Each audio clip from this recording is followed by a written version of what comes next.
Bonjour et bienvenue à tous. Et voilà, c'est la fin. C'est pas le tout dernier refrain, mais c'est le tout dernier webinaire.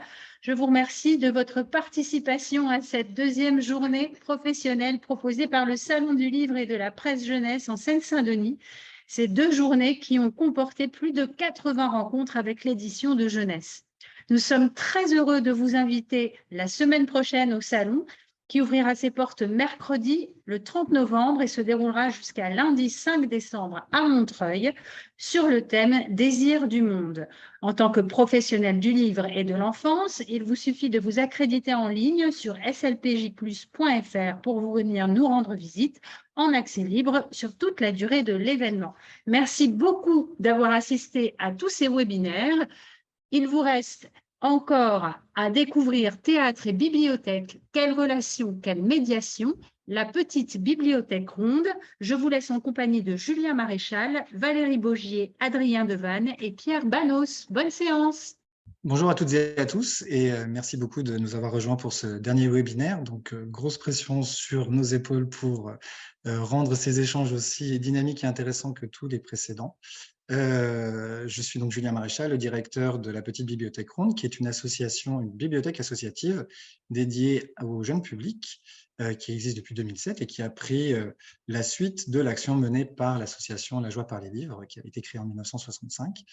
L'idée de la Petite Bibliothèque Ronde, c'est de proposer des médiations autour du livre et de la lecture à la bibliothèque ou hors les murs, par le biais de différentes actions qui peuvent être ponctuelles ou qui peuvent se dérouler sur de plus longues périodes, allant de plusieurs journées, plusieurs semaines ou le temps d'une année scolaire parfois.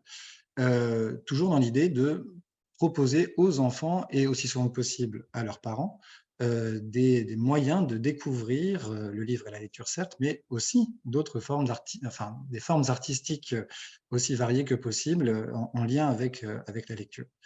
On travaille énormément avec différents partenaires. Nous sommes à Clamart, mais évidemment, nous essayons d'être en prise avec différentes réalités, différents besoins, différents contextes aussi d'intervention. L'idée étant qu'à chaque fois que nous proposons une action, on en fasse un retour aux professionnels de la lecture publique, de l'éducation, de l'enfance ou d'autres contextes, là encore. Ça peut se faire par des journées d'études, par des formations et par des publications. Et il se trouve que donc notre publication, qui existe depuis 2019, qui s'appelle La Ronde, eh bien, l'année dernière, plutôt en début d'année 2022, on a consacré le 3e numéro de cette publication au théâtre. Parce que, comme toute bonne bibliothèque, nous avons un fonds théâtre, et comme beaucoup de bibliothécaires, on s'est dit, mais tiens, comment le faire vivre? Comment nous en emparer d'une meilleure manière que ce à quoi on est habitué?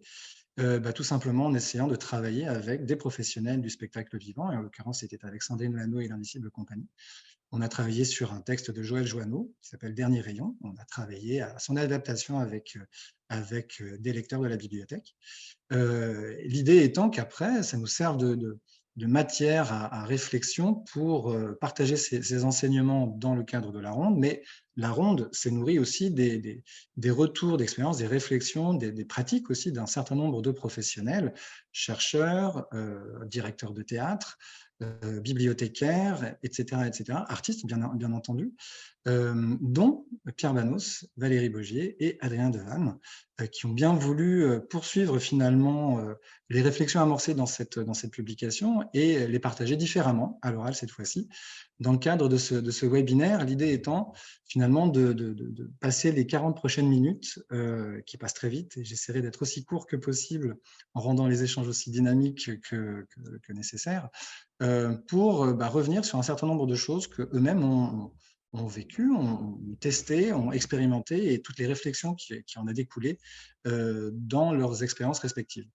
On commencera avec Pierre Banos, qui est éditeur et directeur des éditions théâtrales, que vous connaissez sans doute et qui a eu déjà l'occasion de partager un certain nombre d'éléments aujourd'hui dans le cadre d'un autre webinaire. Donc Pierre est déjà chaud, on peut dire.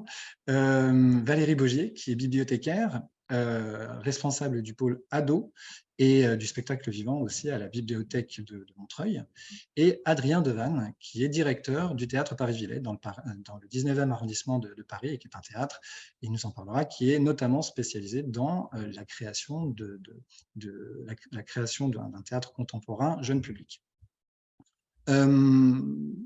J'essaierai de donner la parole de manière dynamique aux uns et aux autres. Évidemment, si Adrien, Valérie et Pierre, vous avez des précisions à apporter en fonction des questions abordées, n'hésitez pas à prendre la parole. J'essaierai de prendre en compte également les messages que vous, spectateurs, souhaitez relayer. Autant que possible au fil de la discussion. Sinon, l'idée aussi est de vous permettre d'avoir une session de questions-réponses à la fin de ce webinaire. Si jamais ce n'était pas le cas, parce que je me laisse emporter par ma fougue et les propos de nos intervenants, évidemment, on est à votre disposition a posteriori pour répondre à vos questions, même si c'est beaucoup moins dynamique et pratique que lors de ce webinaire. Je vais commencer par m'adresser à Pierre dans un premier temps. Pierre, est-ce que vous pouvez nous présenter déjà les éditions théâtrales et Théâtrales Jeunesse particulièrement, et notamment ce que vous avez amorcé comme outil et comme démarche pour justement mettre en valeur les écritures théâtrales, particulièrement auprès des bibliothécaires? Oui, mais bonjour à toutes et à tous. Merci pour l'invitation, Julien. Oui, Théâtrale, très rapidement, c'est une maison qui a 40 ans, qui est née en 81 au sein de la Ligue de l'enseignement. C'est aussi pour ça qu'il nous reste des valeurs d'éducation populaire et d'engagement. Et on a créé une collection qui s'appelle Théâtrale Jeunesse, qui est dirigée par Françoise Duchazelle, une autrice, en 2001, donc ça fait 21 ans. Et je me souviens, moi, à titre personnel, mon premier salon du livre de Montreuil, c'était en 2002, et on avait 6 livres sur le stand, et voilà, et on ne savait pas trop où nous caser dans les parcours, comment dire, d'éducation populaire aussi, hein, et d'animation que ce beau salon propose. Et finalement, à force de publier des textes de théâtre contemporain pour la jeunesse, le salon nous a fait une belle part, et cette année encore, on sera présent en C17 et avec plusieurs camarades, parce qu'on fait stand commun avec les éditions Espace 34. Là, quand je me lance dans les listes, c'est risqué. Solitaire Intempestif, La Fontaine, L'Arche, Les Solitaires Intempestifs, les Cahiers théâtre de la Maison Théâtre. Et voilà, je crois que c'est tout. Et nous serons voisins de nos confrères de Lanceman. Voilà, j'ai fait mon petit espace publicitaire. Et donc, en termes d'outils, oui, alors, il y a un gros problème, et je pense qu'on en reparlera. Il y a un gros problème, pas un problème, mais le fonds théâtre en bibliothèque, c'est un fonds qui tourne difficilement, ou en tout cas, qui ne tourne pas tout seul. Et ça, Valérie nous en parlera mieux que moi. Mais nous, on s'est dit, mais comment on peut aider les bibliothécaires à mieux travailler ce fonds et à le connaître et à se sentir légitime à aller dessus, quoi. Voilà, parce que nous, on se considère comme un éditeur de littérature. Alors, c'est une littérature qui est spécifique, hein, qui va au plateau, mais c'est une littérature avec des audaces formelles très puissantes. Voilà, on est un peu cousin de la poésie contemporaine pour la jeunesse, hein, cousin pas forcément dans les formes, mais en tout cas dans les engagements des auteurs et des autrices. Hein. C'est beaucoup d'auteurs et d'autrices qui sont très engagés sur le terrain, qui font des rencontres avec des enfants, avec des ados en bibliothèque. Et donc, nous, on a depuis assez longtemps, presque depuis les débuts de la collection, on a pensé des outils nombreux, donc qui sont à la fois des outils livres de repérage. On a publié avec l'universitaire Marie Bernanos 2 recueils qui s'appellent à la découverte de 101 pièces, et 2e volume vers un théâtre contagieux, qui traitent en gros, il y a 200 pièces de théâtre jeunesse qui sont analysées dans les 2 volumes et qui sont bien au-delà des éditions théâtrales. Hein. C'est vraiment tout le secteur de l'édition de théâtre, parce qu'on est aussi une coopérative, nous, donc on est quand même pas mal pour le collectif. Donc ce qui nous importe, c'est qu'on parle de ces textes et de ces auteurs et de ces autrices. On a créé aussi des outils qui s'appellent les carnets artistiques et pédagogiques, donc là qui sont en ligne, d'accès complètement gratuit, et qui s'adresse tant aux enseignants qu'aux bibliothécaires qui veulent avoir des pistes pour travailler sur les textes. Donc, on a évidemment un parcours comme ça dans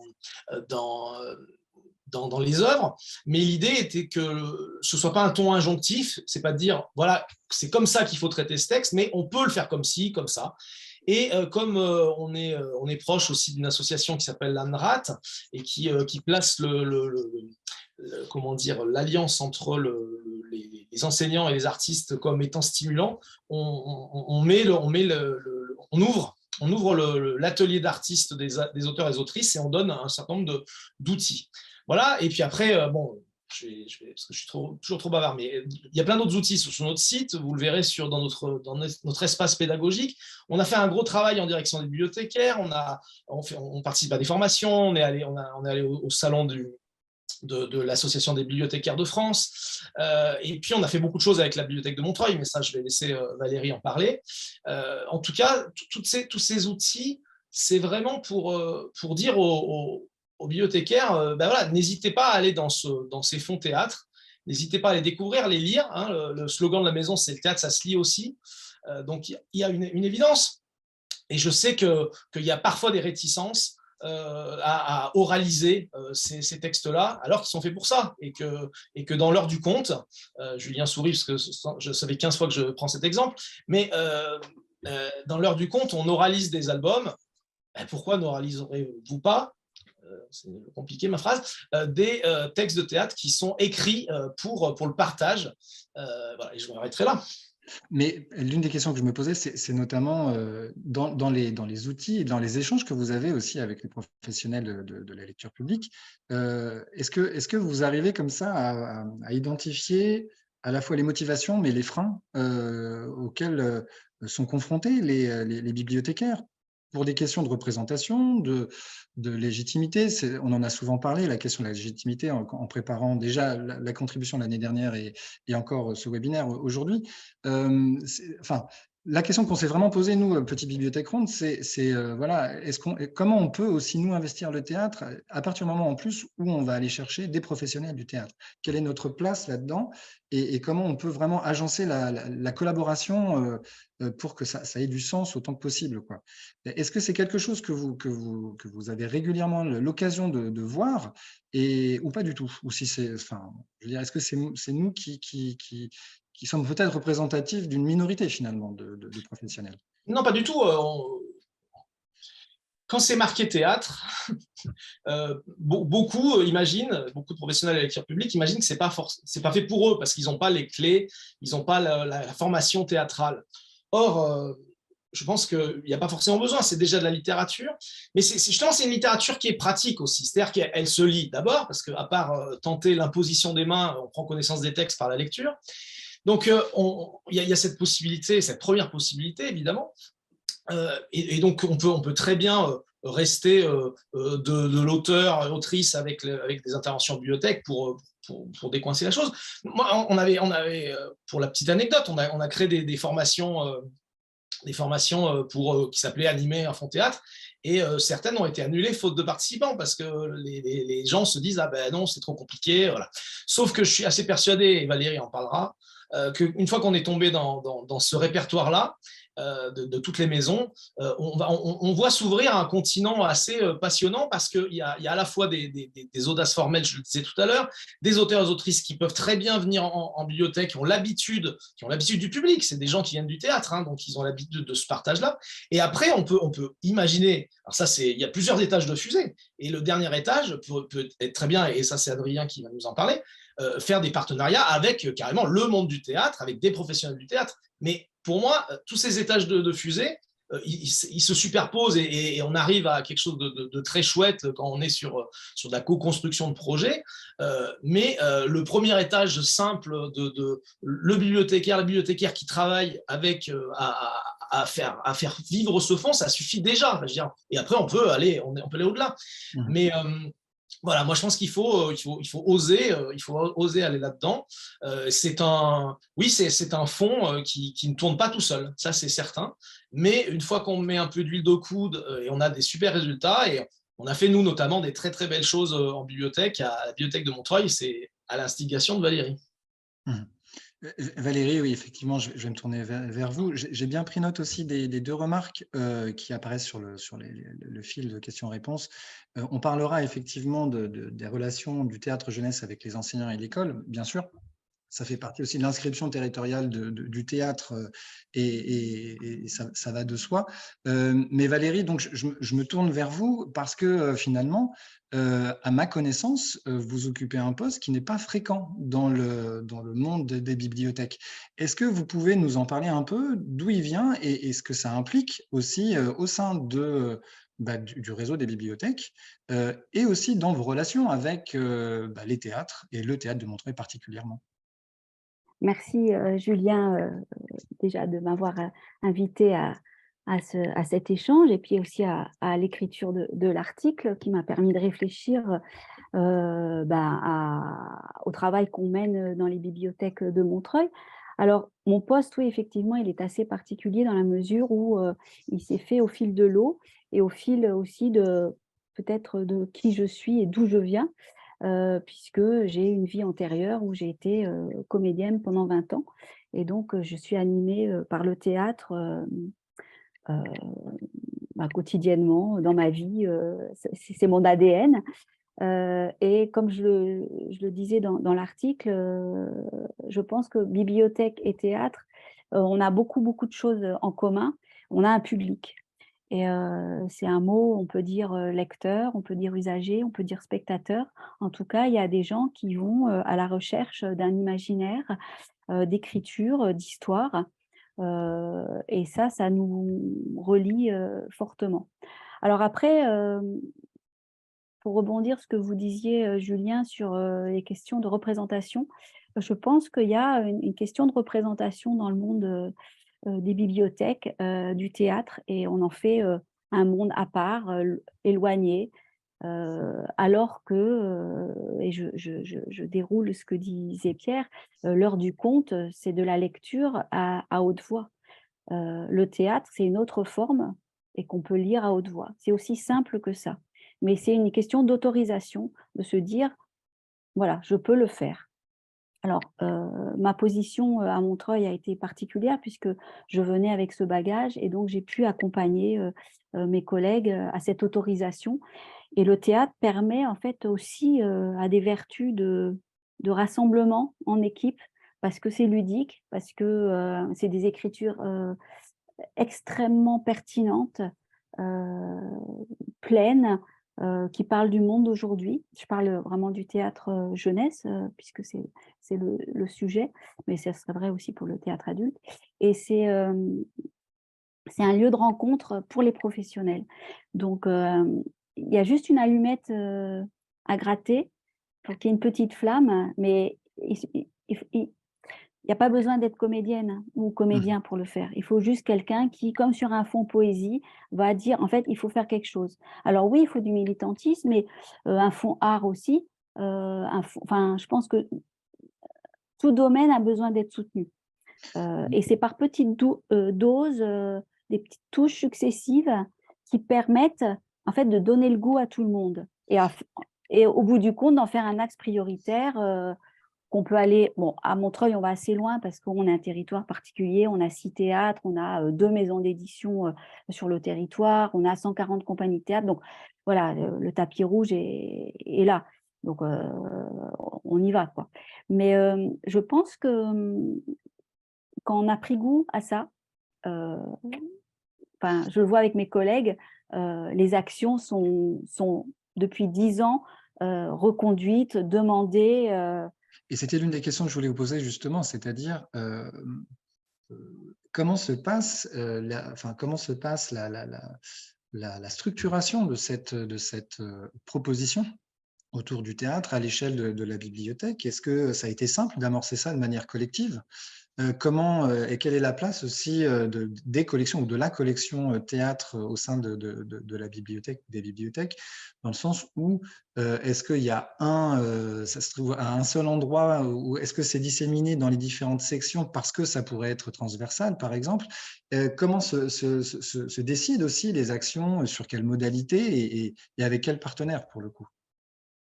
Alors, est-ce que ça a été simple? Oui, je peux dire Excellente réponse. Je me permets oui, d'intervenir parce que vous avez une question de Julie qui va peut-être rebondir, Julien, avec ce que vous venez de dire, qui comprend le thème du théâtre et des bibliothèques, mais qui demande que vous évoquiez peut-être les relations du théâtre jeunesse avec les enseignants et l'école. Et peut-être que Valérie va pouvoir rebondir sur ce thème. oui, alors c'est une des entrées. D'abord, c'est bon. Après, chaque bibliothèque a un territoire, donc selon son territoire, développe sa collection en fonction. À Montreuil, le secteur adulte a sa collection, le secteur jeunesse a sa collection et le secteur ado a aussi sa collection. Ça s'est fait, alors je vais répondre progressivement, mais la première action, ça a été les mercredis, on lit que du conte. Ben non, une fois par mois, on lit du théâtre.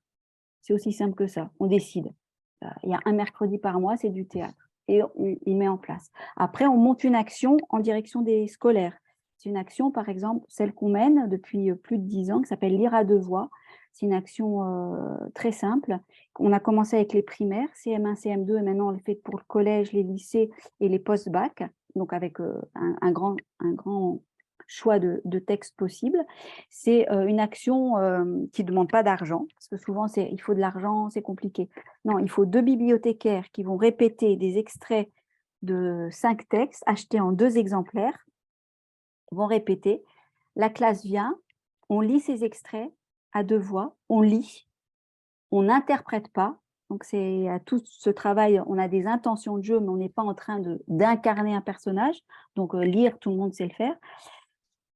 On discute avec les jeunes de cet extrait. Est-ce qu'ils ont envie de savoir la suite? La réponse est toujours oui. Qu'est-ce qu'ils ont compris? À la fin de la séance, on fait venir deux jeunes à côté de nous, et c'est eux qui commencent à lire le texte. Les enseignants partent avec ces textes qui sont prêtés en 2 exemplaires pour pour le corpus de 5 textes différents, donc ça fait 10 ouvrages. Et un mois après, ils reviennent et c'est à eux de nous faire une lecture. On inverse les rôles, nous on va dans le gradin, les jeunes sont sur scène, l'enseignant a construit ce qu'il voulait, des extraits, une pièce entière. Il n'y a pas de par cœur, il y a quelques indications, c'est se tenir droit, avoir du souffle, regarder l'autre et on s'applaudit et on rigole. Et est-ce que vous avez quand même Et on se donne le droit de parler très fort Oui. parce que de porter la voix, et c'est un peu bouger les lignes des bibliothèques aussi. J'espère que ça répond aussi quel lien avec les professeurs, parce que c'est comme ça que les jeunes reviennent demander le Oisemog de Sylvain Levet qui est toujours demandé, Antonio Carmona, parce qu'on fait une résidence dans un collège avec 5 ou 6 enseignants, et reviennent dire « mais est-ce qu'il y a le bouquin sur lequel on a travaillé, je voudrais le lire avec mon copain ». Ça marche, vraiment, ça marche. Je vais donner la parole à Adrien qui la demandait, notamment parce que ce qui est assez intéressant, c'est effectivement l'une des questions que je voulais vous poser, c'était vos relations aussi avec les artistes. Comment vous les faites venir, faites intervenir les auteurs, peut-être des compagnies, et sans doute que Pierre aussi a un avis, puisque vous avez collaboré ensemble. Mais je vais quand même donner la parole à Adrien qui voulait intervenir, notamment, j'imagine, sur ce lien entre le théâtre et les établissements scolaires. Le lien entre… Bonjour, alors je suis donc moi Adrien Devant, je dirige le Théâtre Paris-Villette qui effectivement a une très grande partie de sa programmation qui mélange les âges. Plus que d'avoir un domaine réservé, je pense que c'est aussi de ça dont on parle, d'une certaine transversalité, d'une circulation entre des textes de théâtre, des textes de romans. Voilà, c'est un peu ce qu'on essaye de faire nous au niveau du théâtre, c'est-à-dire de décloisonner, de faire circuler les choses. Les relations, elles sont très anciennes, les relations des théâtres avec l'école. On essaye de les enrichir de plus en plus, puisque elles ont longtemps été un peu, on va dire, limitées à la sortie groupe. L'école comme le théâtre comme ressource pour les professeurs pour aller organiser une sortie autour d'un thème au programme ou d'un ouvrage. Aujourd'hui, nous, on essaye de les basculer plus vers, un peu comme vous disiez, il faut s'autoriser à lire du théâtre, parce qu'au fond, les auteurs s'autorisent à écrire un coup du théâtre, un coup un roman, un coup pour adultes, un coup pour l'enfance, et qu'il faut s'autoriser de la même manière à être spectateur de théâtre, de la même manière qu'il faut s'autoriser à être lecteur, et que donc nous, on essaye de travailler de plus en plus avec l'école là-dessus, c'est-à-dire plus que sur un spectacle, un thème qui viendrait illustrer ou raisonner avec un élément du programme, de se dire comment on acquiert une pratique de spectateur, comment on s'autorise, comment on choisit un spectacle, comment on s'autorise à se dire je peux aller au théâtre comme je peux aller au concert, comme je peux aller au cinéma, avec la même parfois légitimité et simplicité. Ça veut dire travailler plus sur des parcours que sur des sorties ponctuelles. Ça veut dire aussi travailler en essayant d'amener les élèves, seuls, en famille, par groupe de copains, à fréquenter un théâtre, et pas seulement en tant qu'élève, mais en tant que jeune, tout simplement. En autonomie, ou ce qu'il arrive qu'on ait aussi comme relation avec les bibliothèques, c'est des organisations, une sorte de groupe qui se constitue pour une sortie théâtrale, qui n'est pas un groupe permanent constitué, mais à la faveur d'une sortie. Je dirais que c'est de plus en plus autour de ça, autour de la pratique de spectateur, autour de l'accès et de la légitimité à l'accès à la représentation qu'on essaye de travailler, nous, avec l'école et les professeurs. Mais je trouve aussi que ce qui est intéressant ça fait la personne qui découvre le théâtre quand je dis ça, mais ce qui est génial aussi avec le théâtre, c'est qu'il y a évidemment le texte, mais il n'y a pas que le texte non plus. Et c'est vrai que le parti pris aussi du Théâtre Paris-Villette, notamment, c'est de favoriser la création de théâtre contemporain jeune public, mais notamment pour les tout petits et les très jeunes publics, avec un dispositif comme La Couveuse, qui a vraiment donné des spectacles magnifiques, qui tournent énormément sur des scènes de théâtre, mais aussi en petite forme, qui là se déplacent en bibliothèque, en crèche, en tout cas en structure petite enfance. Et il y a aussi cette habitude à venir au théâtre, mais à accueillir aussi le théâtre dans ses propres structures. Et finalement, ça, c'est de plus en plus facile, puisque c'est aussi le travail des théâtres de favoriser ce type de création-là. Et même souvent, le plus riche, c'est les allers-retours. C'est-à-dire, quand je parlais de parcours, c'est de construire sur une saison la possibilité à une compagnie de venir présenter quelque chose au sein d'une crèche, au sein d'une bibliothèque, peu importe, en tout cas de sortir de ces murs pour venir à la rencontre d'un public un peu de circonstance, de voir comment dans un deuxième temps, ce public, parfois en groupe, vient fréquenter le lieu, et de voir comment dans un troisième temps, les personnes qui ont fréquenté le lieu en groupe puissent y revenir de façon individuelle. C'est d'essayer de penser l'inscription de toute action dans ces allers-retours, dans ce dedans-dehors, mais aussi dans cette avancée vers, au fond, une détente à l'égard de la sortie. Alors nous, on essaye de brouiller les pistes, comme j'imagine c'est le cas sur les livres aussi, c'est-à-dire qu'on peut tomber sur un livre sans se dire « c'est du théâtre » ou « c'est pas du théâtre », et que au fond, moi, je trouve que c'est une révolution qui s'est faite au niveau de la littérature comme au niveau du théâtre, puisqu'on reflète aussi souvent les évolutions des artistes. C'est-à-dire qu'à un moment donné, il y avait des créateurs dédiés qui faisaient du théâtre jeunesse et qui ne faisaient que ça. Des auteurs qui écrivaient de la littérature jeunesse. Aujourd'hui, les auteurs circulent, les metteurs en scène circulent, peuvent faire un projet à destination de la jeunesse, et puis plus du tout. Et c'est donc de favoriser cette transversalité et cette navigation dans différentes formes. Donc, on essaye souvent de faire ça, de pouvoir aller jouer hors les murs, mais de l'accompagner d'un fonctionnement d'aller-retour. Parmi les questions qui ont été postées sur le fil, il y a la question de la formation. Et en fait, ça a déjà commencé d'être évoqué par Pierre, qui a développé avec les éditions théâtrales des formations pour les professionnels du livre et de la lecture. Mais je sais aussi que le Paris-Villette aussi forme différentes catégories professionnelles, on peut le dire, à ce qu'évoquait Adrien à l'instant, c'est-à-dire à la venue, enfin, que veut dire finalement de venir au théâtre et comment on fait venir les publics dont on s'occupe au théâtre. Est-ce que Adrien, tu peux nous dire comment ça se structure à l'échelle du Paris-Villette? Et après, je redonnerai la parole, si ça vous va, Pierre, pour voir un petit peu comment vous envisagez aussi ces temps de formation. Oui, ça fait 2 ans qu'on a mis ça en place parce qu'effectivement, quand on parlait de la légitimité parfois des lecteurs ou des spectateurs, elle existe aussi pour les professionnels. C'est-à-dire de se dire, est-ce que je peux organiser une sortie au théâtre ou pas? Est-ce que j'en ai les clés, la connaissance? Bon.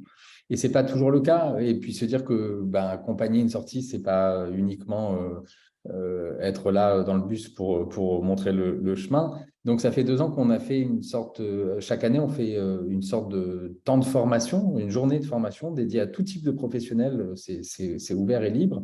Au fond, pour leur apprendre, ou en tout cas pour les détendre sur l'idée d'organiser une sortie au théâtre. Alors, c'est à la fois avec des interventions des personnes qui travaillent ici aux relations publiques, avec des interventions d'artistes. On essaye de le lier à un spectacle en particulier pour leur montrer comment, au fond, on peut à un moment donné tirer un fil ou tirer un autre d'une représentation pour donner envie, pour faire du lien avec d'autres choses sur lesquelles on travaille. Et donc, s'il y a, la dernière, il devait y avoir une vingtaine de professionnels de différents horizons. Ensuite, à eux de constituer un groupe et de venir voir le spectacle. Et c'est eux qui prennent en charge, au fond, ce travail de lien, de médiation, de désir, de donner envie et de savoir ensuite répondre et de donner confiance aux groupes qui vont constituer en ayant, eux, pris un petit peu d'assurance sur l'accompagnement de la sortie. Et on a pu le voir à l'échelle aussi de la petite bibliothèque ronde au mois d'octobre, où on a eu la chance d'être accueillis et d'accompagner en fait un groupe de professionnels de la petite enfance au Théâtre Paris-Villette pour qu'elle puisse assister déjà à un spectacle et puis qu'elle puisse échanger avec l'artiste, puis avec l'équipe du Paris-Villette pour aussi appréhender différemment ce que c'est qu'encore une fois l'expérience de venir au théâtre et voir comment on peut s'y prendre avec en tout cas le public de ces assistantes maternelles, de ces éducatrices jeunes enfants et des autres participantes. Mais ça a été vraiment un temps très précieux en fait, avec une circulation de la parole très simple et une expérience à divers degrés finalement. C'était vraiment une très très belle journée, j'ai trouvé. Oui, puis c'est ce que tu disais, c'est-à-dire que dans le domaine du théâtre, aussi bien les auteurs que les metteurs en scène c'est un domaine dans lequel les gens ont une très grande habitude d'aller eux-mêmes à la rencontre du public. Il y a beaucoup d'auteurs, il y a beaucoup de textes jeunesse qui s'écrivent dans le cadre de résidences en établissement scolaire. Il y a d'autres types de… Il y a une habitude de cette circulation et de cette confrontation qui n'est pas tout à fait celle de l'auteur qui écrit solitaire et dont la confrontation se fait un petit peu à travers les retours des lecteurs. La rencontre très directe, elle est et parfois même en amont de l'écriture ou pendant l'écriture, elle est très habituelle pour les auteurs, pour les metteurs en scène aussi en cours de travail. Pierre, je voulais vous donner la parole aussi parce qu'il y a cette dimension-là dans vraiment ce que vous évoquiez tout à l'heure, dans votre action de promotion, c'est-à-dire former vraiment les professionnels de la lecture publique, pour ne parler que d'eux, mais pas nécessairement que d'eux d'ailleurs, à se saisir finalement du théâtre. Et après, je reviendrai vers Valérie parce que j'ai pas mal de questions aussi sur les effets de la formation quand on est bibliothécaire. Donc voilà. Et Pierre, est-ce que vous avez 2-3 commentaires à ce sujet? Oui, préciser qu'on n'a pas forcément été nous, on n'est pas devenu un organisme de formation. Après, on laisse faire les autres et on intervient. Je me souviens d'une formation en direction des bibliothécaires de Seine-Saint-Denis, de l'association des bibliothécaires de Seine-Saint-Denis. Voilà, j'ai participé à plusieurs formations, voilà, à Grenoble, avec la médiathèque de Vèze.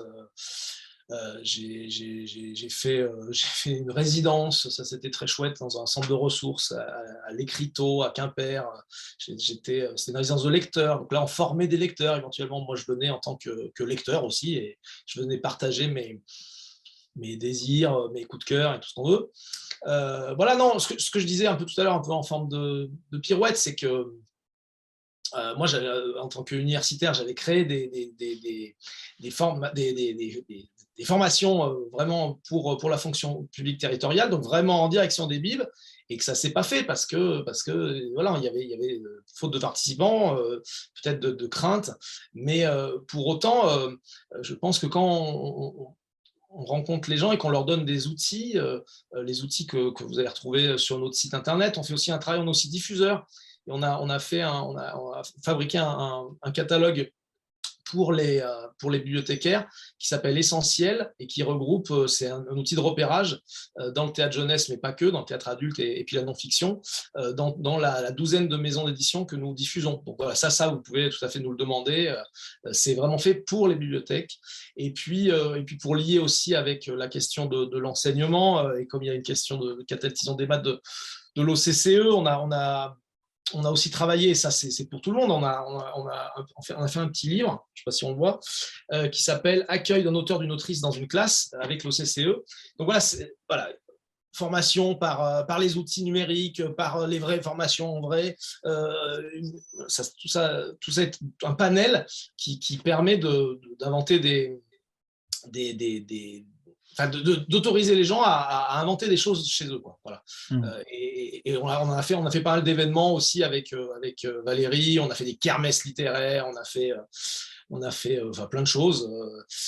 Et on a aussi, nous, sur notre site, sur l'aspect pédagogique, vous trouverez, en dehors des carnets pédagogiques, vous trouverez des petits bonus et puis des fiches fabriquées pour les bibliothèques qu'on avait fait avec l'agence de communication Comj, et avec on aborde plein de questions sur comment, des questions professionnelles sur les assortiments, voilà, comment ça fonctionne. L'assortiment, c'est peut-être un terme de librairie, voilà, peut-être pas un terme de la lecture publique, c'est là qu'on voit mes limites. Mais du coup, Valérie, et comment ça se passe? Parce que vous êtes peut-être encore d'ailleurs comédienne.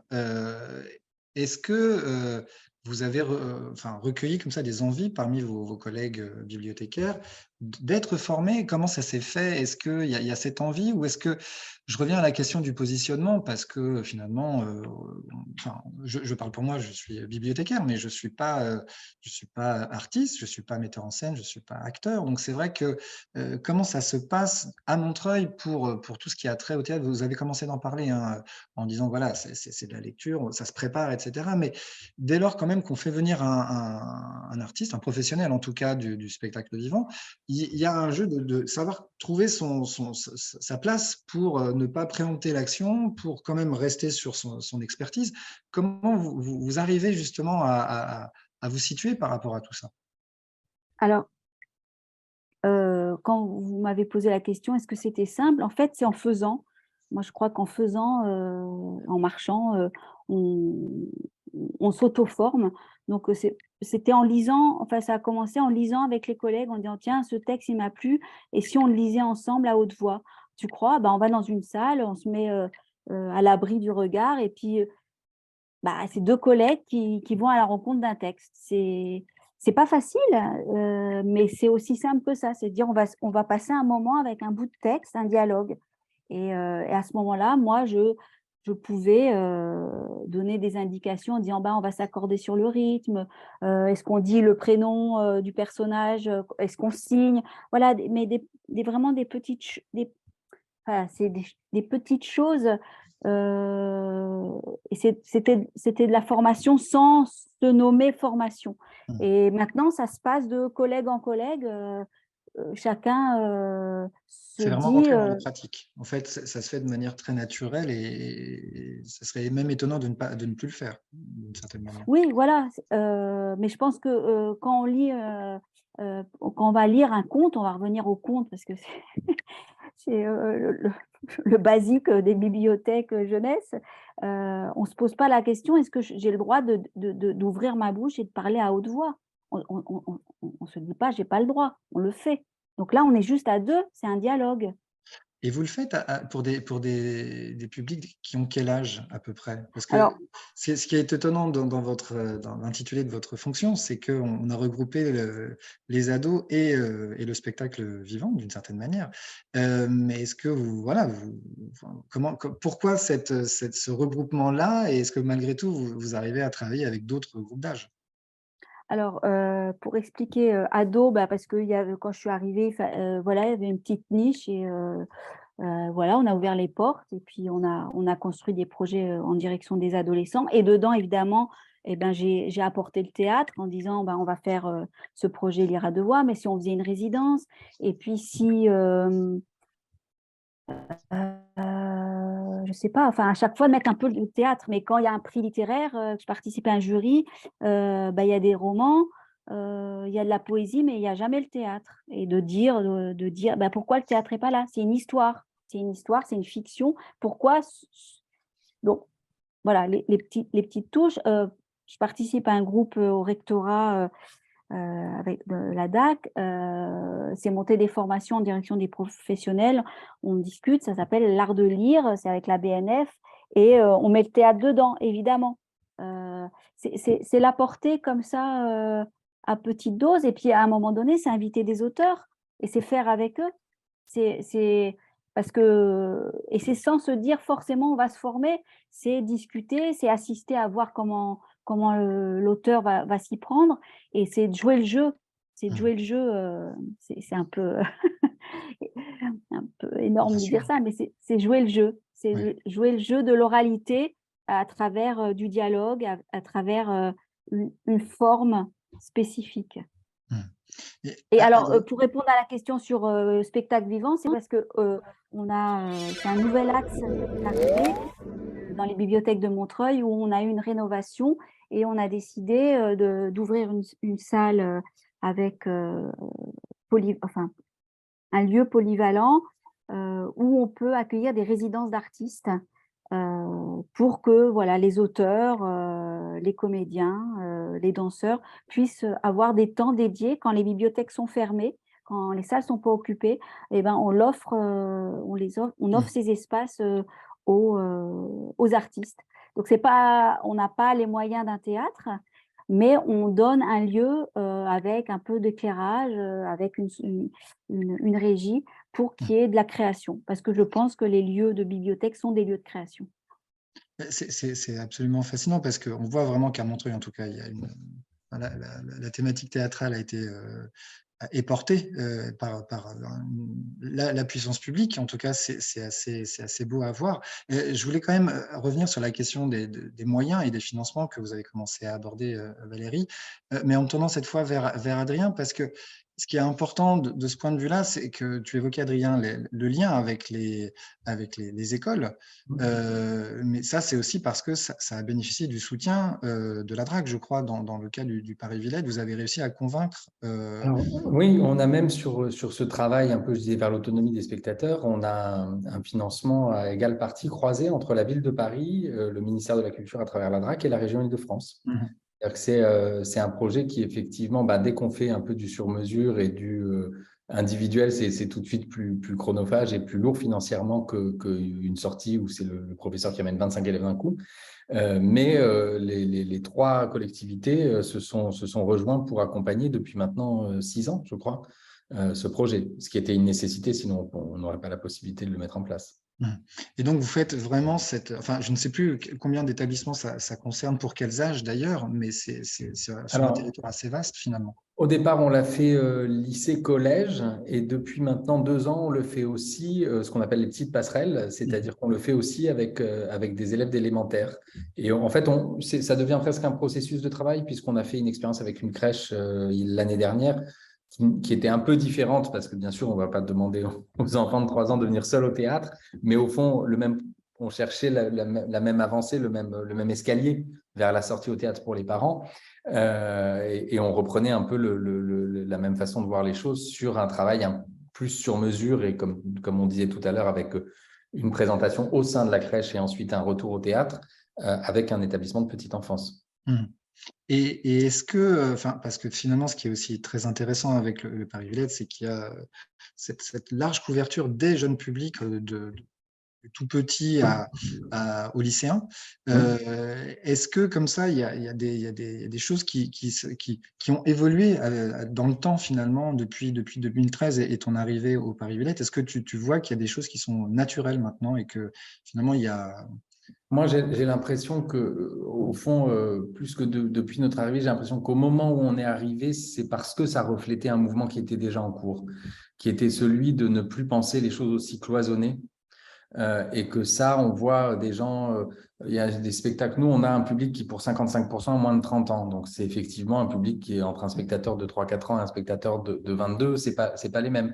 Mais on voit les gens accepté comme pour le cinéma où les films d'animation sont indiqués tout public, il n'y a pas d'âge précisé. Au fond, les gens se font leur propre idée, se font leur… et on voit que ces frontières qu'on a essayé de brouiller, je pense que c'est parce qu'elles commençaient à être brouillées et elles le sont de plus en plus. Eh bien, je crois que ce sera le mot de la fin. Merci beaucoup à tous d'avoir enrichi ce dernier webinaire. Je vais même conclure avec le message de Dominique de Tréteau Théâtre qui résume, je crois, votre webinaire.